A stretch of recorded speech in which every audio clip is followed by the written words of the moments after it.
Hello everybody, my name is Eunice Chong and today I'll be reading The Princess Farmer, written by Kuzhali Manickave, and it is illustrated by Eunice Chong.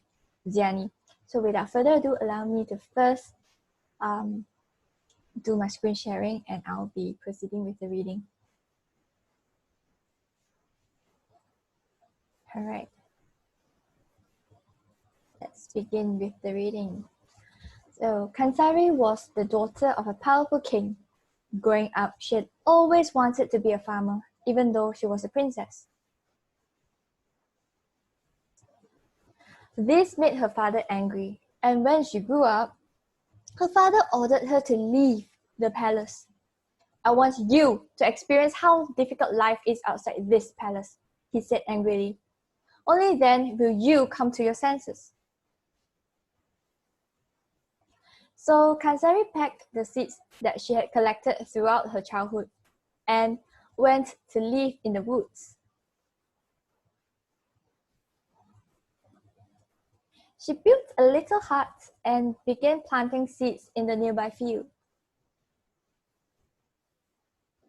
It was hard work, but Kansari had help from her 3 new friends, a cat, a parrot, and a spider. The cat hunted rats in the field. The spider took care of the hut. The parrot flew around the kingdom and brought back the latest news. They all became good friends and lived together happily.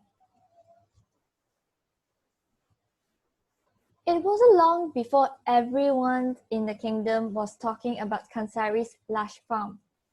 This made the king furious, and he went to Indra, the king of the gods. The king asked Indra to help him, as he wanted to teach his daughter a lesson. "Leave it to me," said Indra. "I'll send down a drought. All the crops will dry up and die." The parrot heard this and quickly recounted it to Kansari. Kansari and her friends then moved their crops to a damp riverbed. When the drought took place, all the crops in the kingdom dried up, but Kansari's crops survived. Indra saw this and scratched his head. "I'll send down a flood.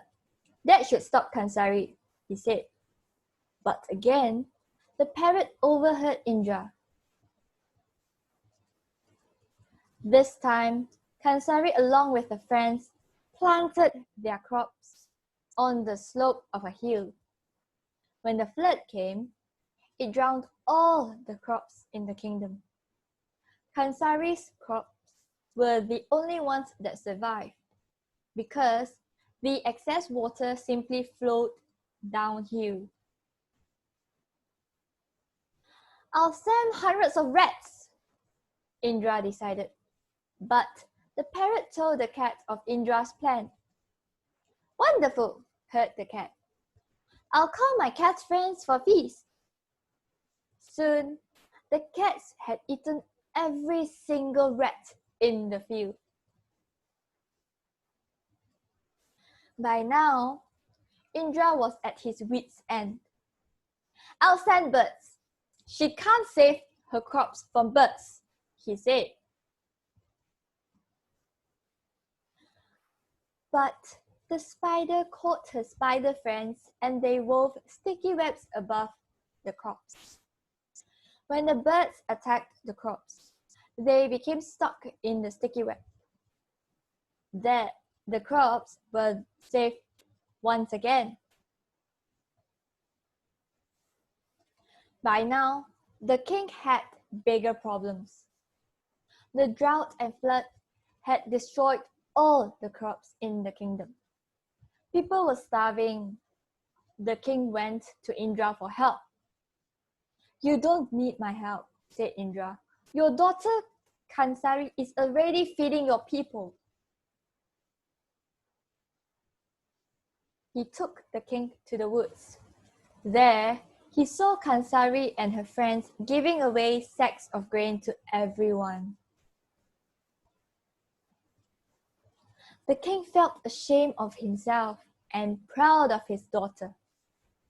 Indra said, "They are nobler palace, don't you agree?"